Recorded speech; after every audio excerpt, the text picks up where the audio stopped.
si Muking, who is Miss Ermina Espino, was invited lalo na kung andito si Colonel Garma para ma-confront natin siya. Even the past PNP chiefs, inibita natin yun kasi nandun sa chart ni Colonel Garma na yung central figures, Colonel Leonardo, was briefing the PNP chiefs. Ay, andito na rin naman kayo. So can we get kunin ko na reaction ninyo? What can you say about that? Although wala dito yung hindi inulit dito ni Garma man o hindi naman kinonfirm ni Leonardo, but andito na rin kayo. Can we get your were you given copies of the chart? Hindi. Bigyan natin sila. We saw it on TV, Mr. Chair. Ito lang po yun. Gusto ko lang kasi parang ang part ng trabaho ni Edelberto Leonardo, briefed incoming chief PNP, etc. So yun, being those PNP chief, can you comment or react to this allegation? Yes, thank you very much, Mr. Chair. I became the officer in charge of the PNP starting October 14 up to January 19. On January 20, I was appointed as full-time chief PNP. Of course, I would not deny that I know Colonel Garma, Colonel Leonardo, being assigned in Davao and being a resident of Davao. And I had my high school and law school in Davao. But we cannot imagine them putting the chief PNP into the graph. I mean, a 4-star or even a 3-star general taking orders from a lieutenant colonel.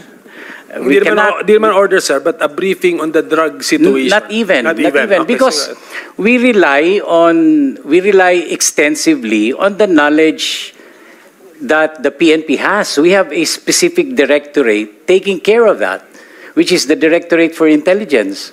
So why depend on Leonardo? He doesn't have any control over all the units of the PNP nationwide.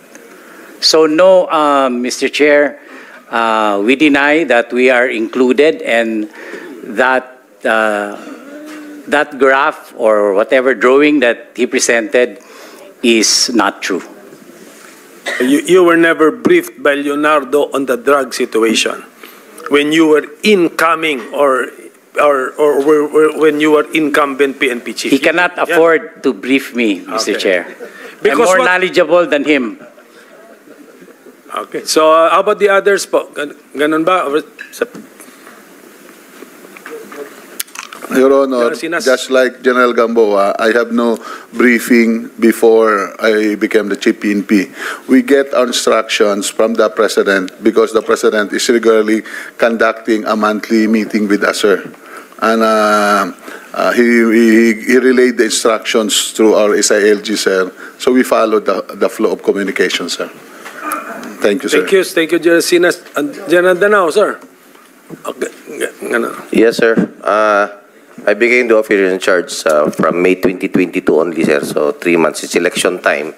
And when I became MPD director, regional director of 4A and NCR, never did we get any instruction, or why should I get also a instruction from a lieutenant colonel? And kung meron man, sir, impormasyon yan, hindi rin yan as a gospel truth if ever. Kasi nakita naman natin, sir, nung una, the President even announced yung mga names. So, hindi na kailangan, sir, siguro, si Leonardo dyan. So, we never got any instruction, or he never coordinated for that matter. It was also at the time when I became RD of 4A and NCR, pandemic, sir, nung una. Sarado nga, sir, yung mall, nung panahon na yun. That's all, sir. Thank you. Mr. Chairman, I am included. You're the fourth. Yes, you're the fourth chief PNP. Mr. Chairman, I just would like to make my wonder. I really wonder why.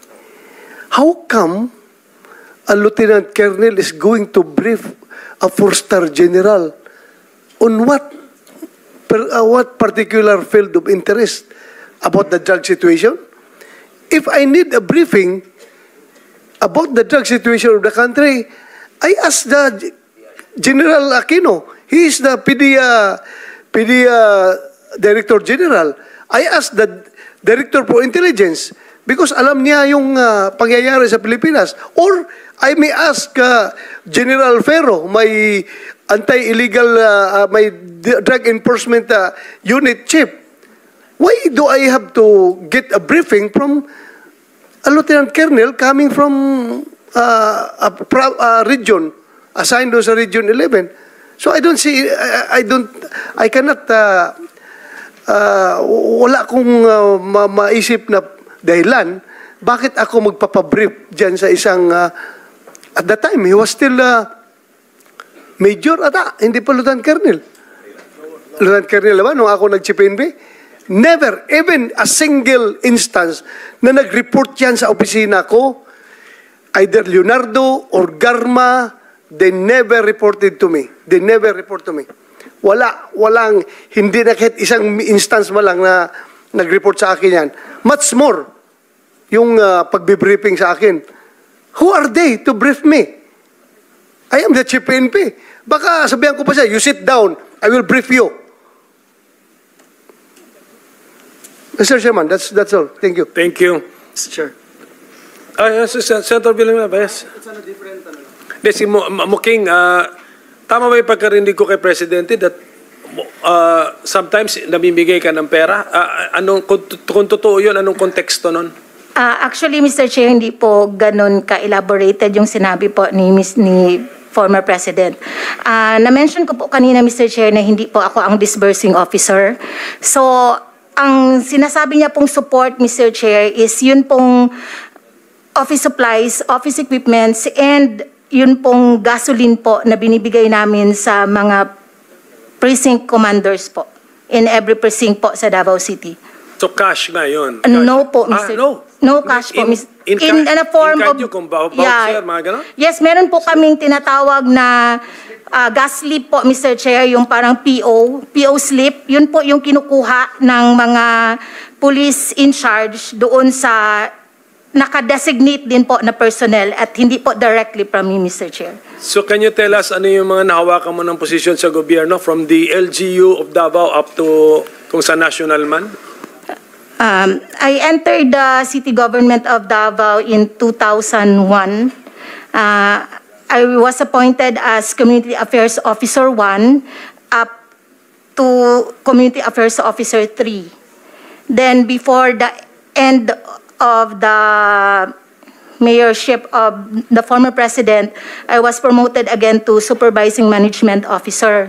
And by that time, Mr. Chair, I was seconded to the Office of the President last 2016.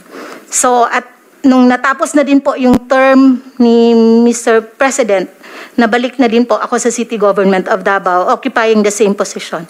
So all the while, LGU employee ka pala? Yes, Mr. Chair. Thank you for that. Senator Villanueva? Just that one follow-up question. When you were giving this, what's that, gas? Gas slip. Oh, what was your position then in the palace? And not in, I may clarify, Opo. Mr. Chair. Sige po. Hindi, Sorry for my innocence. I'm just a little bit confused. Yung you were na-mention- you were part of PMS ba or PNP or no, Mr. what? Chair. Sige, please. 2016 po, as I had mentioned earlier, I was seconded po. So, naging Assistant Secretary po ako ng Office of the President. Okay, you're From an ASEC. Yeah, Okay. from 2016 to 2021.